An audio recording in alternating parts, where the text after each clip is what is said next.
Bonjour tout le monde et bienvenue à la dernière émission de Vue de chez vous. Aujourd'hui, nous allons vous présenter 4 entrevues, entre autres celle que j'ai réalisée avec le directeur général de la Caisse des Jardins de Charlesbourg qui a contribué à cette première saison de reportages réalisés en direct de notre domicile. Bonne écoute! Monsieur François Bergeron, directeur général de la Caisse des Jardins de Charlesbourg, qui, comme on le souligne depuis bientôt 12 émissions, contribue grandement à l'émission Vue de chez vous sur ccap.tv. D'abord, merci. On est extrêmement reconnaissant de cet appui financier et durant toute la période de la pandémie, vous avez appuyé les citoyens de notre territoire avec de l'aide financière puis un soutien aussi, Monsieur Bergeron. Oui, absolument. Dans un premier temps, bonjour à l'animatrice, bonjour Mélissa. Écoutez, oui, effectivement, on est bien fiers là, d'accompagner le projet que vous avez mis en place, là, Vue de chez nous. Fait que on est bien fiers de contribuer à ça, puis de pouvoir faire que les organismes, les corporations, les gens qui veulent être présents puis qui souhaitent être présents, bien, se fasse entendre par la voix là, de l'émission. Fait qu'on est tout à fait heureux puis content d'avoir pu contribuer à ça.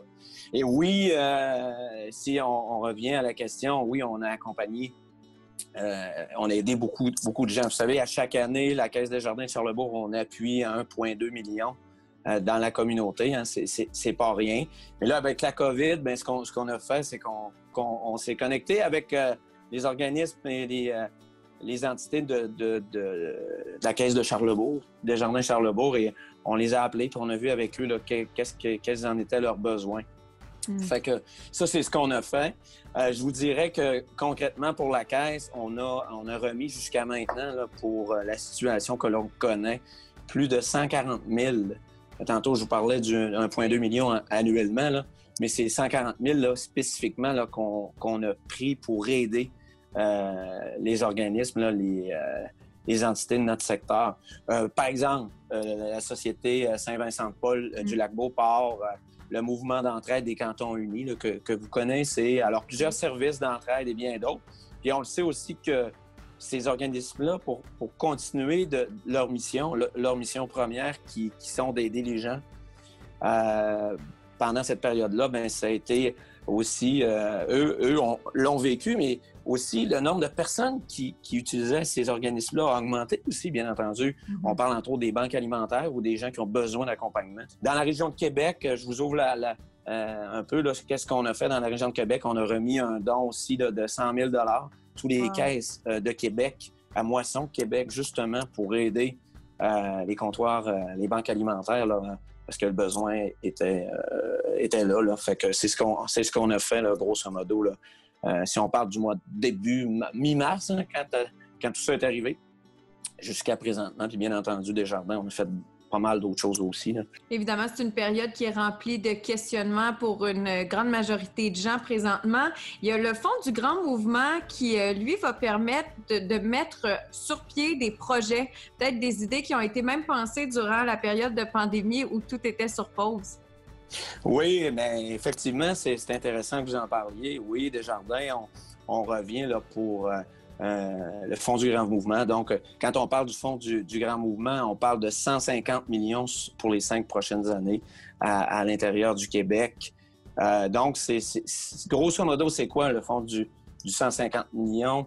C'est pour soutenir des projets, pour aider la relance économique, le développement régional, soutenir des projets là, qui rejoignent la priorité des milieux, tels que l'emploi, la vitalité économique, l'éducation, l'environnement. Puis bien entendu, avec la situation qu'on vit présentement, mais est-ce qu'il y a des nouveaux besoins qui émergent de tout ça? Fait que moi, ce que je vous dis par rapport à ça, évidemment, dans une émission, on ne peut pas aller si loin qu'on voudrait dans l'explication, mais quand même, je vous ai donné des grandes lignes là, du fonds de 150 millions, mais ce que je vous invite à faire, c'est, les gens, contactez-nous si vous pensez que vous avez un projet, si vous pensez que vous avez entre les mains quelque chose là, que vous voudriez faire grandir puis qui peut faire grandir la communauté, en lien avec les grandes lignes que je vous disais tout à l'heure, bien, appelez-nous, contactez-nous. Appelez-moi, il n'y a aucun problème, on peut se parler, puis on va regarder comment on peut vous accompagner là-dedans pour voir là, Desjardins avec ce fonds-là, comment on peut contribuer là, au projet que vous avez en tête. Évidemment, tout comme une grande partie de la population, vous avez été contraints à fermer vos centres de services, à faire du télétravail. Comment ça se passe actuellement? Est-ce que c'est ouvert? Est-ce qu'il y a, bien, c'est certain qu'il y a des mesures qui sont mises en place, mais comment on procède si on veut vous rencontrer en personne? Bien, écoutez, actuellement, c'est clair que pendant la pandémie, on s'est ajusté comme tout le monde. D'abord, on était un service essentiel. Hein? Oui. On le sait, les gens ont besoin de leurs avoirs, ont besoin de parler à quelqu'un.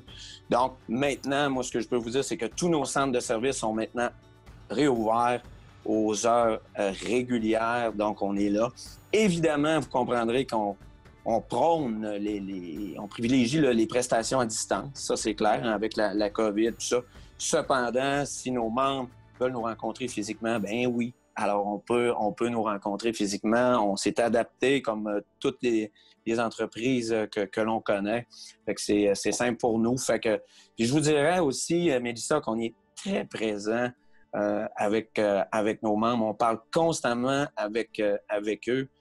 Alors, soyez assurés aussi qu'on est là. Donc, si vous voulez qu'on vous parle par téléphone, même on fait des entrevues avec en web, on est capable de faire physiquement, comme je vous disais, même si on privilégie les entrevues là, plus virtuelles, on va le dire comme ça. Mais on est là, nos centres sont adaptés, puis on peut vous parler pour vous voir là, pour vos projets financiers sans problème. Comment va se passer votre prochaine AGE? Bien, effectivement, on va avoir une assemblée parce qu'avec tout ça, hein, nos assemblées générales annuelles étaient prévues pour la mi-avril.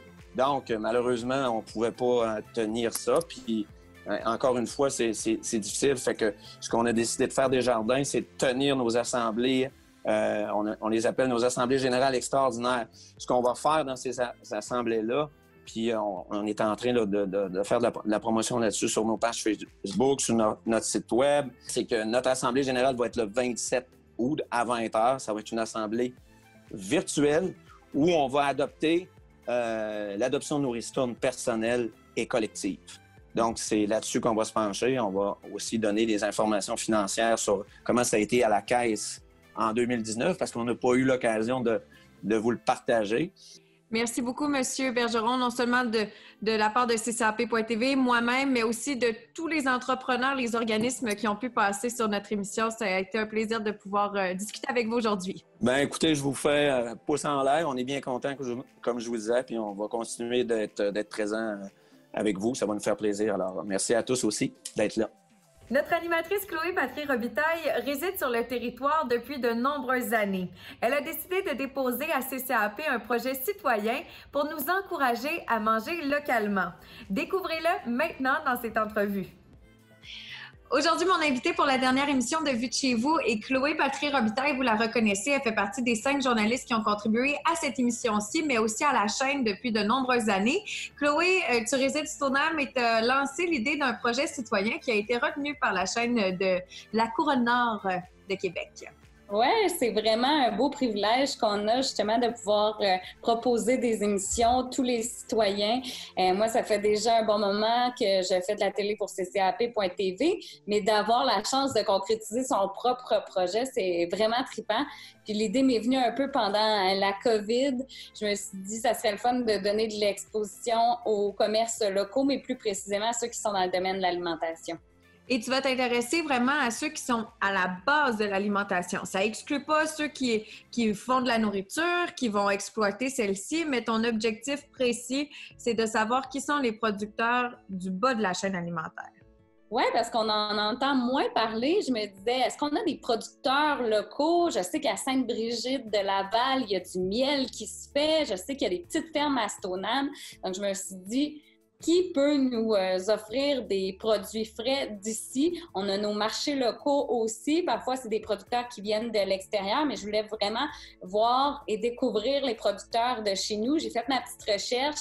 J'ai lancé des perches, voir si ça les intéressait aussi, parce qu'on s'entend que c'est un moment de l'année où ils sont quand même occupés avec les marchés, avec la production. Finalement, ils m'ont dit oui, hey, c'est le fun, un projet qui s'intéresse à nous. Alors, il y en a déjà plusieurs là, qui ont dit qu'elle a embarqué. Faut dire que toi, tu es une gourmande, là, pour te connaître. T'aimes aller manger dans les bons restaurants, déguster des bons plats, des saveurs d'ici, d'ailleurs. Est-ce que ça va se retrouver un peu dans le concept de ta nouvelle émission? Oui, effectivement, c'est vraiment une visibilité que je voulais apporter aux producteurs tout d'abord. Donc, on va visiter l'entreprise, montrer les produits, mais aussi il va y avoir une partie où ça va être la dégustation, vraiment. On va peut-être cuisiner un peu, voir comment on peut apprêter les aliments. Je pense à Forêt Vive. Eux, ils ont une mini-ferme, mais aussi ils s'intéressent à tout ce qu'on retrouve dans la forêt. Alors, ils vont aller me montrer, par exemple, des champignons et tout. On va probablement aussi regarder comment on peut mettre nos légumes en pot, parce que, bon, c'est pour l'automne, cette émission, avec, entre autres, les jardins de la résilience. Il y a également la boulangerie du Lac qui m'a déjà confirmé qu'il serait de la partie. Et donc, comment on fait du pain, qu'est-ce qu'on peut faire aussi à la maison. Aussi, on l'a fait pendant le confinement un peu, mais montrer comment on peut faire nos propres produits à la maison, s'alimenter différemment. Avec Rafale aussi, Ressources Action Famille à Lac-Saint-Charles, on va aller voir leur four à pizza, leur jardin communautaire, puis également, ils vont mettre en place bientôt la forêt souricière avec la pelle. Alors, on va aller voir ça. On veut montrer comment s'alimenter différemment. Alors moi, oui, je suis une gourmande puis j'aime aller au restaurant et tout, mais je voulais vraiment voir la base, comment est-ce que justement des restaurants de la région peuvent aller voir des producteurs locaux et s'alimenter à même notre beau territoire là. Comment tu crois que ça influence notre sentiment d'appartenance à une communauté de pouvoir découvrir des entrepreneurs par vue de chez vous ou encore des entreprises, des commerces comme ceux que tu vas nous faire découvrir au cours des prochaines semaines? Je pense que ça vraiment crée un sentiment d'appartenance. On sent vraiment qu'on fait partie d'une communauté. Juste sur ma page Facebook personnelle, j'ai demandé aux gens, est-ce que vous connaissez des producteurs locaux? Ça s'est partagé plusieurs fois dans la page du Lac-Saint-Charles. Les gens sont fiers, hein? On va faire parler de nous. En même temps, il n'y en a pas beaucoup de producteurs locaux, donc je dois travailler fort pour aller vraiment chercher ceux qui sont à la base de la chaîne. Alors, j'invite les gens encore à me contacter pour m'envoyer des suggestions. C'est vraiment une belle visibilité. C'est pratiquement un documentaire qu'on va faire sur vous parce que c'est une émission de 27 minutes par entreprise. Alors, on prend le temps là, de connaître l'entreprise comme il faut pour justement qu'on s'attache à nos entreprises. Finalement, c'est une belle visibilité. Les gens sont fiers. Alors, n'hésitez pas à m'envoyer vos suggestions. Il y a même des gens qui m'envoyaient des suggestions d'animalerie. Mais là, on est vraiment dans le concept de la bouffe. Sauf qu'on invite les gens quand même là, à nous envoyer tout le temps leurs références d'entreprises locales à ccap.tv parce qu'on cherche toujours des sujets. On veut vous offrir une visibilité. C'est dans notre but, justement, de montrer la belle région qu'on a, puis aussi tous ceux qui travaillent fort dans l'entrepreneuriat. Je vais m'occuper de l'émission sur les animaux. OK, Chloé, si on fait un deal? Dis-moi comment ça s'est développé finalement une fois que tu as déposé ton projet citoyen. Est-ce que c'est facile s'il y a des gens qui ont une idée, qui aimeraient avoir un projet sur nos ondes? Oui, puis même, tu sais, si vous êtes intéressé à faire l'animation, c'est encore plus trippant. Vous allez être vraiment en plein dedans, mais vous pouvez être derrière la caméra aussi, ils sont vraiment ouverts. Des fois, ça peut être juste une idée, on l'apporte à CCAP, on voit ce qui est possible de faire avec eux. Ensuite, moi, je travaille là avec toute une équipe de production, donc c'est vraiment intéressant de voir comment ça fonctionne en arrière de la caméra. Nous sommes habitués d'être plus au devant, de faire tout le contact aussi des producteurs, donc d'interagir, de leur montrer ça va être quoi l'émission, leur faire comprendre c'est quoi le concept et tout. Tu sais, c'est tout ça qu'il faut faire quand on est à la création. Tu as beaucoup parlé de producteurs. Est-ce que ça peut aussi intéresser d'autres entreprises? Oui, bien, des transformateurs, par exemple, des boulangeries, comme je le mentionnais, des boucheries aussi. Je vais peut-être même approcher certains restaurateurs comme aussi des microbrasseries parce qu'ils sont plus dans l'action, le travail du produit. Alors, j'invite quand même les gens qui sont vraiment dans l'industrie de la bouffe sur le territoire à me contacter parce qu'on va voir qu'est-ce qu'on peut faire avec vous. C'est super intéressant, Chloé. Merci beaucoup. J'invite les gens à suivre ta page Facebook parce que non seulement tu as des projets avec le 100.9, la Nouvelle Vibe de Québec qui vont se poursuivre prochainement, mais aussi quelques exclusivités à nous partager. Aussi, évidemment, tu pourras partager les différentes émissions de ta nouvelle émission. Rappelle-nous le nom de celle-ci. Ça s'appelle Mange local et donc ça sera disponible autant sur le site internet de ccap.tv que dans vos télévisions et vous allez avoir la chance de découvrir plein de producteurs à partir du 21 septembre. info@ccap.tv pour obtenir plus d'infos ou encore émettre vos suggestions pour Chloé. À très bientôt! Merci! L'entrevue de cette semaine de Chloé Patry Robitaille concerne l'Organisation québécoise des personnes atteintes de cancer. Découvrez-en davantage sur cette organisation maintenant. Francis Lemieux, vous êtes directeur général de l'Organisation québécoise des personnes atteintes de cancer. Ça va bien? Ça va très bien toi-même, Chloé. Bien sûr, on voulait vous parler aujourd'hui parce que, sur la couronne nord de Québec, comme partout au Québec, malheureusement, le cancer, c'est quelque chose qui touche tout le monde de près ou de loin. Et donc, vous avez des services, vous êtes situé à Limoilou, mais qui peuvent convenir autant aux gens de Québec jusqu'à Baie-Saint-Paul et même Port-Neuf que vous êtes en train de développer comme territoire. Expliquez-nous un peu c'est quoi la mission de l'OCTAC. L'OCPAC, d'abord, c'est pour l'Organisation québécoise des personnes atteintes de cancer. Alors nous, notre mission, c'est d'accompagner les gens qui vivent avec la réalité du cancer et leurs proches aussi. Et on les accompagne dans des activités de groupe, comme par exemple des dîners communautaires, des ateliers pour que les gens puissent reprendre possession de leur vie quotidienne. Et on les accompagne aussi dans des activités plus personnelles, soit des services de massage, de fasciothérapie ou de sophrologie.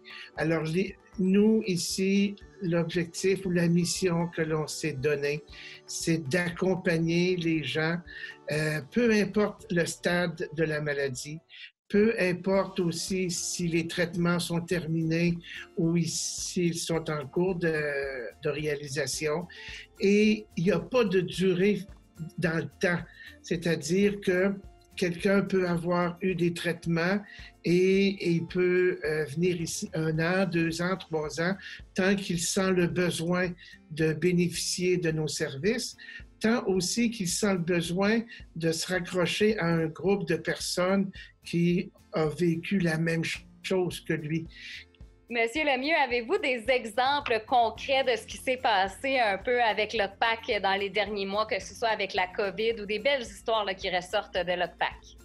Deux, trois belles petites histoires.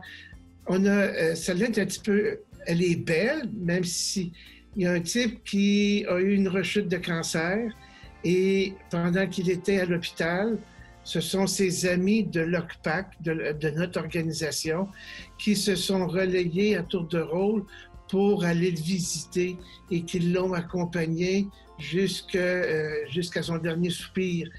Il y a aussi, quand le COVID s'est invité dans notre vie, les gens s'inquiétaient les uns des autres. Et là, ils étaient habitués de se voir à un dîner ou à un souper. Et là, ils s'appelaient pour dire qu'est-ce que tu deviens? Moi, j'ai mon neveu qui vient m'aider, toi, personne. Alors, ça a été une source de réconfort, puis de soutien mutuel absolument extraordinaire. Puis maintenant, au moment où on réalise l'entrevue, les gens, le déconfinement continue de se faire progressivement et les gens nous appellent, puis ils n'ont pas hâte de refaire une activité. L'activité est un prétexte pour revoir des amis, pour revoir le chum, pour prendre un café à 2 mètres de distance, j'en conviens, mais c'est une petite famille qu'il y a ici.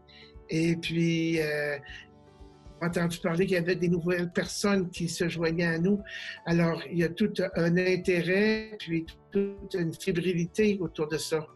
Et tout le monde est bienvenu justement à l'OCPAC. Vos activités recommencent. Quelles activités ont lieu là présentement? À l'heure actuelle, on a des activités intérieures et extérieures. À l'intérieur, on a de la fasciothérapie. On a aussi des ateliers de sophrologie. Et à l'extérieur, c'est-à-dire dans des parcs, que ce soit le parc Cartier-Brébeuf ou le parc Mézeray, il y a des activités de kinésiologie. On va avoir bientôt des activités de yoga. Et les activités physiques que l'on a, ce sont toujours avec des professionnels qui offrent une activité adaptée à la pathologie. C'est-à-dire, ce n'est pas des exercices physiques que monsieur et madame tout le monde peuvent faire, mais c'est des activités qui sont vraiment préparées pour des personnes ayant eu une réalité du cancer dans leur vie. Si on a besoin de vos services, que ce soit parce qu'on est atteint du cancer, parce qu'on a passé au travers aussi, ou encore on est un proche aidant, comment on vous contacte? On a 3 façons. La première, par le téléphone. On peut nous rejoindre au 418-529-1425. On peut aller aussi sur notre site Internet qui est le www.oqpac.com. On va pouvoir découvrir nos services, qui on est, où on est. Puis aussi, on peut aller sur notre page Facebook, oqpac.com, pas de .com, mais oqpac, puis vous allez voir nos activités, puis un onglet pour pouvoir nous rejoindre. Oui, on peut faire aussi des dons sur votre site Internet ou encore par téléphone. C'est toujours un bon coup de pouce pour un organisme à but non lucratif. Bien, effectivement, l'argent, c'est le nerf de la guerre. Alors, les dons sont toujours bienvenus et appréciés. Merci beaucoup, Francis, et on vous souhaite un bon succès dans votre mission. Merci beaucoup, Chloé, pour le temps que tu m'as consacré. Et finalement, Alicia s'est entretenue avec Audrey Robichaud qui entraîne les jeunes du club de ski acrobatique à la rampe d'eau de Lac-Beauport. Bonne écoute! Alors, pour cette dernière émission, je m'entretiens avec Audrey Robichaud. Audrey, tu es entraîneur-chef du club de ski acrobatique au Relais à Lac-Beauport. Et on va se le dire, cette semaine est assez exceptionnelle parce qu'en plus des entraînements que tu fais avec les jeunes, il faut savoir que l'équipe nationale de ski acrobatique du Canada s'entraîne présentement à Lac-Beauport. Alors, c'est une grosse semaine, mais tu revois aussi tes anciens collègues, ça doit être le fun. Ben oui, c'est sûr que c'est vraiment le fun de les revoir parce que, en temps de COVID, justement, on n'a pas eu beaucoup on n'a pas eu le temps de se voir non plus. Donc, c'est vraiment le fun de pouvoir revoir des visages familiers. Puis, je pense que pour eux autres aussi, ça leur fait du bien d'être de retour à l'entraînement. Oui. Et toi, en tant qu'entraîneur-chef, j'aimerais savoir quel est ton rôle exactement auprès des jeunes? Bien, dans le fond, c'est que moi, je les suis. L'entraîneur-chef, c'est plus l'été, l'hiver. L'été, je m'occupe vraiment plus de... Je suis moins avec le club, c'est plus avec la rampe d'eau. Donc, le suivi se fait quand même bien parce que moi, je fais les deux. Puis j'ai aussi des jeunes en sport-études aussi des fois. Donc, il y a vraiment un lien qui se fait entre les saisons. Fait que ça, c'est vraiment cool. Puis c'est un peu le rôle que j'ai, entraîneur-chef, entraîneur ici ou entraîneur en sport-études, c'est que je peux vraiment faire un lien avec toutes les saisons puis avec tous les aspects de l'entraînement. Les jeunes que tu entraînes, ils ont quel âge? Ils ont environ entre 11 et 15-16 ans. C'est à peu près le range adolescent. C'est pas mal ça. Puis, écoute, moi, je fais du ski dans la vie, mais je fais pas de ski acrobatique. Puis c'est quand même spécial de dire qu'on s'entraîne aussi l'été comme ça sur des rampes à faire des sauts. Quelle est l'utilité de s'entraîner l'été pour le ski acrobatique? Bien, en fait, c'est primordial, parce que, c'est beaucoup plus sécuritaire d'aller faire un nouveau saut sur l'eau que sur la neige, que pour être capable de faire les sauts qu'on n'a jamais fait sur la neige, sur l'eau, dans le fond, avant de le faire sur la neige, parce que c'est beaucoup plus sécuritaire d'atterrir sur l'eau que d'atterrir sur la neige, ça fait un petit peu moins mal. Oui, puis je pense que dans les bassins, il y a comme des genres de remous aussi pour faire en sorte que le soit moins grand. Oui, c'est ça. Bien, on les voit derrière moi un petit peu. Dans le fond, c'est un système de bulles qui fait en sorte que lorsque tu sautes, mettons, sur le saut à double, le saut à triple, bien, ça amortit le choc un petit peu. Donc, ça fait en sorte que c'est beaucoup plus sécuritaire aussi de faire ce genre de saut-là. Là. Audrey, à quoi ça peut ressembler une journée typique d'entraînement? Dans le fond, c'est assez simple. Les jeunes, ils arrivent à 8h15. À 8h30, on fait l'échauffement. Jusqu'à 8h45 à peu près. Après ça, à 9h30, on va faire un peu de trampoline. Ensuite, on fait ça pendant 1 heure. Après ça, on va sur les tremplins environ 1h30, 2 heures. On fait un petit dîner. Après ça, on reprend sur le trampoline, puis on termine ça sur le tremplin. Puis s'il reste du temps à la fin, on fait un petit étirement et puis un retour au calme. Okay. C'est des journées assez chargées de 8h30 à 4h. Pourquoi est-ce que vous faites du trampoline? Ben, dans le fond, c'est un peu comme une autre composante qu'on peut vérifier les acrobaties aussi. Là. On peut faire beaucoup de figures sur le trampoline, puis après ça, les faire sur le tremplin. C'est sûr que c'est pas nécessairement pareil, vu que le trampoline, c'est plat, puis en ski, ben, il y a un saut. C'est sûr qu'il y a une petite différence, mais ça nous permet d'aller vraiment valider le sens aérospatial. OK, c'est intéressant à savoir. Ouais. C'est sûr que toi, étant donné que tu es avec tes jeunes et que tu les suis là, année après année, quelle est ta plus grande fierté, toi, en tant qu'entraîneur? En tout cas, moi, ce que j'aime le plus, c'est quand ils me disent, mettons, aujourd'hui j'ai eu du plaisir, ou aujourd'hui j'ai eu du fun, ou c'était plaisant, ou ça, c'est ça qui est vraiment plus le fun. C'est pas nécessairement la médaille ou le podium, c'est vraiment plus de savoir que le jeune il a appris quelque chose puis qu'il a eu vraiment du plaisir. Ça, c'est vraiment le fun pour moi d'entendre ça. Puis de merci pour la journée ou merci, c'était le fun. Ça, c'est cool. OK. Puis avec tout ce qui s'est passé là, dans les dernières semaines, je ne sais pas si ça a eu une incidence sur vos entraînements, là, la COVID. Est-ce que vous prenez des mesures en particulier par rapport à ça? Bien, c'est sûr qu'avec tout ça, la saison s'est terminée un petit peu plus court.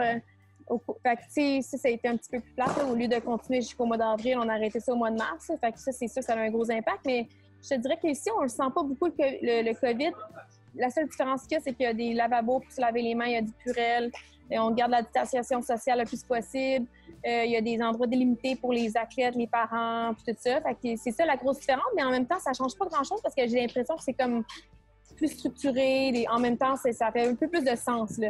Fait que on le sent pas vraiment qu'il y a du COVID, mais en même temps, c'est comme rendu normal. Fait que c'est comme correct.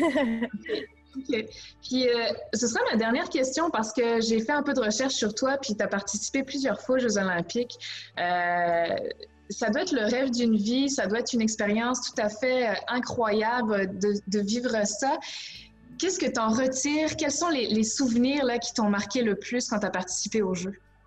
Mon Dieu, c'est sûr qu'il y a eu beaucoup des beaux moments, mais le plus marquant dans tout ça, je pense que c'est l'impact que tu peux avoir, mettons, sur mettons, les futures générations. Là. Ça, c'est vraiment parce que ça a quand même une grosse portée, là, vu que c'est aux 4 ans. Le monde entier il regarde ça, les Olympiques. Fait que, c'est vraiment ça l'impact que ça a, parce que ça a vraiment une plus grosse portée que d'habitude, puis tu vas beaucoup influencer des gens. Fait que ce genre d'influence positive que tu peux amener, ça, c'est vraiment intéressant, puis c'est vraiment le fun pour un athlète surtout, là. Ouais. De se dépasser finalement, la motivation, le message. C'est ça, c'est ton histoire, tu peux la partager, puis ça peut inspirer d'autres gens à faire comme toi ou dans d'autres domaines, ou tu sais, tes valeurs, tu peux les transmettre aussi, là. Fait que ça, c'est vraiment le fun. Oui, puis tu vois, c'est les valeurs que tu parles, probablement que tu les transmets aussi aux jeunes que tu entraînes. Donc, c'est inspirant de voir ça. Puis c'est beau de voir que tu transmets une passion aussi aux futurs athlètes là, qui feront partie peut-être des Olympiques. Ben, c'est ça, moi, mon but, c'est pas nécessairement de.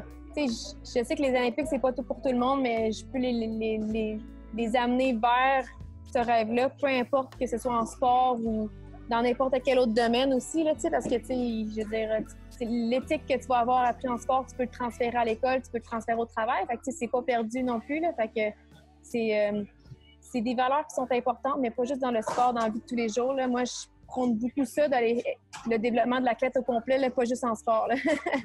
Ouais. Ben écoute, Audrey, merci pour cette belle entrevue. On te souhaite une magnifique saison, une belle continuité, puis on va souhaiter aussi bonne chance puis bons entraînements aux gens que tu entraînes. Oui, merci beaucoup. Bonne journée. Merci. Bye-bye. C'est toujours un plaisir de pouvoir vous accompagner sur votre chaîne de télé locale ccap.tv. Merci beaucoup d'avoir écouté les 12 épisodes de Vue de chez vous. Et si vous êtes intéressé à les regarder à nouveau, rendez-vous sur la chaîne YouTube de CCAP. On se retrouve très bientôt en vous souhaitant une belle fin d'été.